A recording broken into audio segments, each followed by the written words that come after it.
Hey guys, ECRG here, back with another video, and today we're going to be talking about the non-compete in clinical research.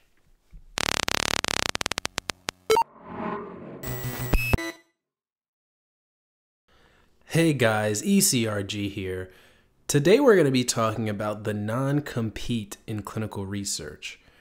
Now this is something that is usually reserved for doctors, attorneys, people with clients, people where you get your own clientele and you can leave the company and potentially compete with that company. So that's where the non-compete is really used, but it's starting to pick up some traction in the clinical research space.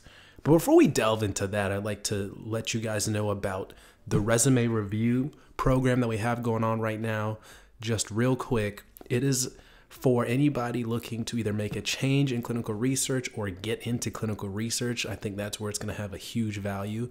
If you're looking to get into clinical research, your resume is probably not good enough to be getting viewed and reviewed by these hiring managers and all of these people that are going to be looking at your resume.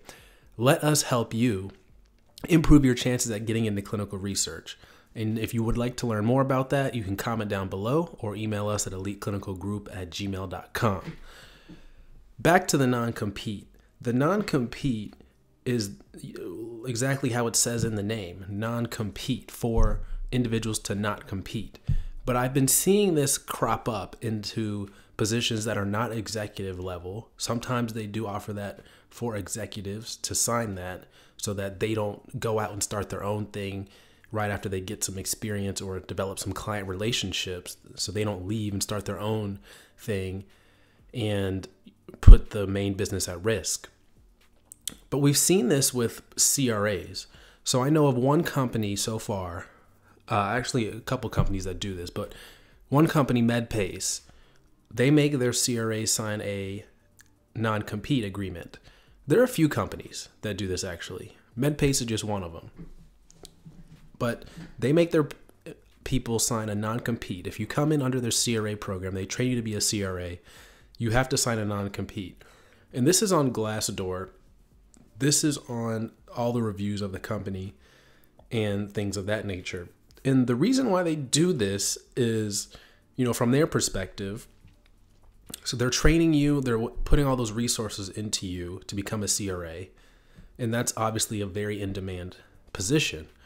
And with very little experience as a CRA, you can then leave and get paid a lot more money elsewhere. So they know that, so they make you sign a non-compete. All non-competes are different. They could be for different lengths of time. Never sign one longer than 3 years. That's just ridiculous. But I'm very apprehensive about signing those, especially because it's not an industry standard. Not a lot of companies will do it, but there are other companies that will do it for non-CRA positions.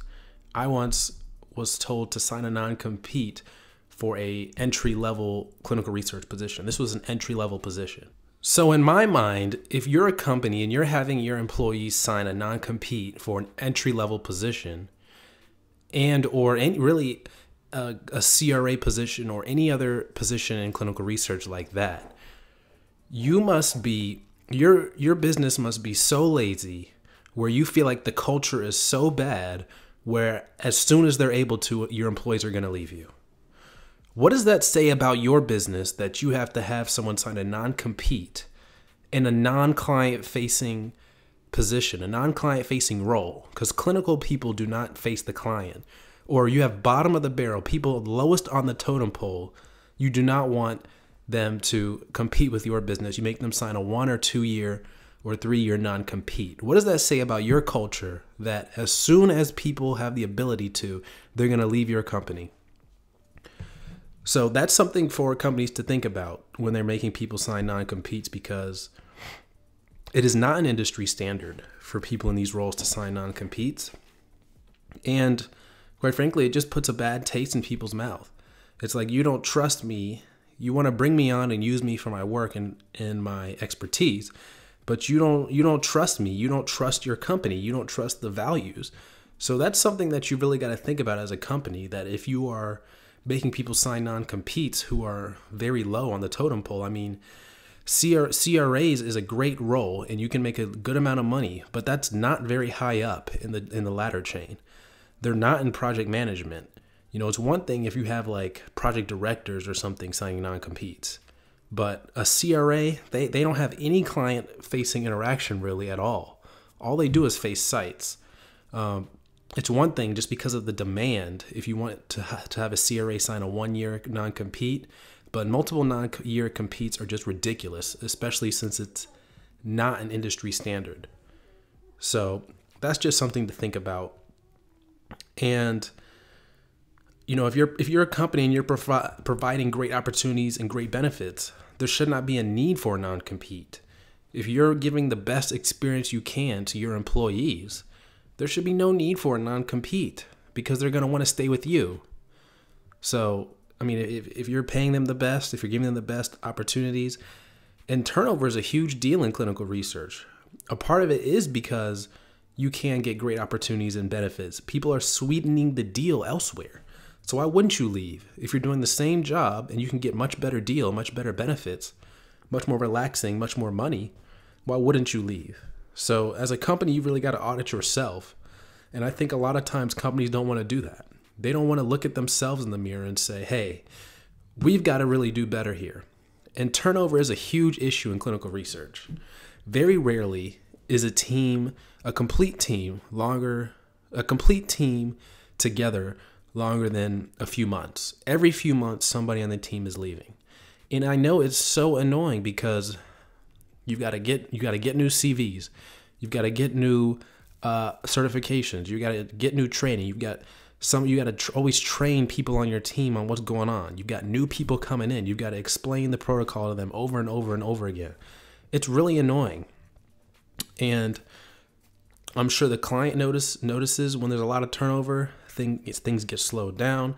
The study team notices. It reverberates around the whole entire project and the whole entire study team when there's turnover. But that's just how clinical research is. That's just how it is. So if there's better opportunities and better benefits, you know, enough for there not to be a non-compete, then that's essentially making everything better because there's not going to be as much turnover. So business is going to be better. Things are going to move more smoothly, and the sponsors are going to be a lot happier. So there's a lot of reasons why I'm coming against non-compete so hard, especially because I'm a little bitter because I was offered to sign one. Needless to say, I did not sign it. I did not go with that job. So I'm curious if anybody listening to this has ever been able to negotiate out of signing a non-compete. And I'm curious, so comment down below or send us an email. I'm very curious about that because they are popping up in the industry. We'll see how that goes. Hopefully they go away.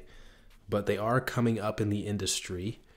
Companies are sticking them out. So I'm curious if people have been able to negotiate the terms of the non-compete, maybe even take some money off their salary, or how they were able to negotiate that a little bit better. But I hate non-competes. I know a lot of people hate them.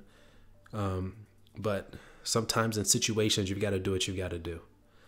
So thanks, guys, for listening. Like, share this video. Please share this video. And don't forget that red subscribe button. Go ahead and hit it right now. Just do it if you're not already subscribed. Thank you, guys. Take care.